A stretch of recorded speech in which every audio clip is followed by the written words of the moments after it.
નમસ્કાર મિત્રો, વિડીયોમાં ફરી વખત તમારું સ્વાગત છે।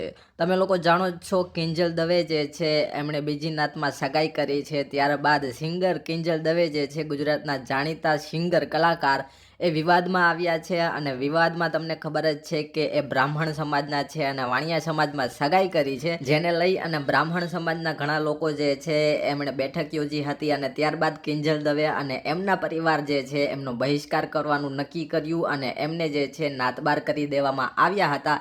ત્યારબાદ કિંજલ દવે જે છે એણે એક વિડીયો મૂક્યો હતો બધા સોશિયલ મીડિયા પ્લેટફોર્મ પણ, જેમાં તેણે વરતા પ્રહાર કર્યા હતા કે તમે એ લોકોની વાતમાં ના આવશો અને તમે લોકો જે છે મતલબ કે કિંજલ દવે એટલે કે મને સપોર્ટ કરશો એવું કિંજલ દવેએ કીધું હતું। અને એ વિડીયોની અંદર કિંજલ દવે ઘણું બધું બોલ્યા હતા કે એ મતલબ આવારા તત્વ અને અસામાજિક તત્વ એવો પ્રયોગ કર્યો હતો સમાજના અમુક લોકો માટે થઈ અને એમ પણ કીધું હતું કે એ લોકોને 5000માં પણ કોઈ કામે ના રાખે। એવી રીતે કિંજલ દવેએ ઘણા બધા તીક્ષ્ણ શબ્દનો પ્રહાર કર્યો હતો, જેના જવાબમાં અત્યારે જે છે ક્ષત્રિય યુવાન જે છે એણે જવાબ આપ્યો છે, કિંજલ દવેને વળતો જવાબ આપ્યો છે એવું તમે કહી શકો છો।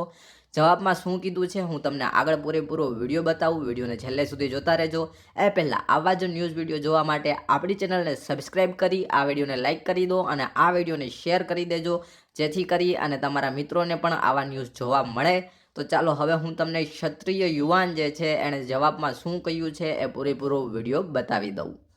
કિંજલ દવે એનું મૌન વ્રત તોડ્યું છે અને મૌન વ્રત તોડતાની સાથે જ એને બ્રહ્મ સમાજ ઉપર પ્રહાર કર્યો છે કે આ 4-5 જણા જે છે એ અસામાજિક તત્વો એ દીકરીઓની પાંખો કાપી નાખવા માગે છે। પણ દીકરીઓની પાંખો તો ત્યારે કાપી કહેવાય કે જ્યારે એને કોઈ ભણવા ન દેતા હોય, એને ઘૂંઘટમાં જ રાખતા હોય, ને ઘરમાં જ રાખતા હોય, એને બહાર ક્યાંય નીકળવા દેતા ન હોય, એની બેનપણી સાથે પણ ક્યાંય ફરવા જવા દેતા ન હોય। આવું તો તમારી સાથે કાંઈ થયું નથી અને તમે વિડીયોમાં એમ પણ બોલો છો કે શું કોઈ દીકરીને એનો પાર્ટનર ગોતવાનો અધિકાર નથી, પણ પાર્ટનર તો મારા હિસાબ પ્રમાણે એક ફેરે ગોતવાનો હોય। આ ઘડીએ ઘડીએ પાર્ટનર ગોતવો હોય એ કોઈ દીકરીનું અધિકાર ન કહેવાય, દીકરીનો હક ન કહેવાય।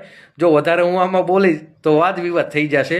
અને ત્રીજો એક વાત એમાં એ હતી કે તમે એમ પણ કીધું છે કે મારો જે પાર્ટનર છે એ મને ખૂબ પ્રેમ કરે છે, એ મને બહુ સારી રીતે સાચવે છે, કે બહુ રિસ્પેક્ટ આપે છે। પણ એ તો આ ભારતની સભ્યતા છે, એ તો આ ભારતની સંસ્કૃતિ છે કે કોઈ ગણિકા હોય ને તોય પણ એને સન્માનની દ્રષ્ટિએ ભારતીય લોકો એને જોવે છે। એટલે તમે જે કાંઈ કર્યું છે એ શ્રેષ્ઠ છે એ સાબિત કરવાનો પ્રયત્ન ન કરો।